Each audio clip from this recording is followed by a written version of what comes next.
সমান কেউ উপরে থাকবে কেউ নিচে থাকবে আমার বউ থাকবে না আমার বউ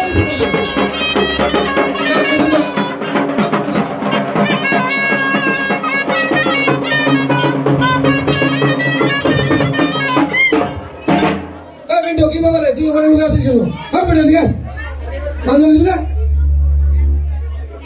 ভক্তবিন্দু আপনারা ধৈর্যতা থাকেন এই মুহূর্তে আমাদের অঞ্জলি শুরু হবে আপনাদের মনোবাঞ্ছা মায়ের কাছে বছরে একবার আসতেছে আপনাদের দুঃখ সুখ সকলেই মায়ের কাছে যাবেন কারোর সাথে কারো হিংসা বিবাদ ঝগড়া যারা থাকে সকলে যেন আমরা মিলেমিশে থাকতে পারি এটাই আমাদের পরম কথা কারণ আমরা আজকে আছি কালকে এই বছর সামনের বছর আমরা নাও থাকতে পারি কেউ না কেউ মারা দিতে পারি এই কারণে মায়ের কাছে সকলে অনুরোধ করে আপনারা অঞ্জলি শুরু করবেন শুরু করেন আপনার অঞ্জলি এমন ভাবে বলবেন যেন সবাই শুনতে পারে ভুল যেন না হয়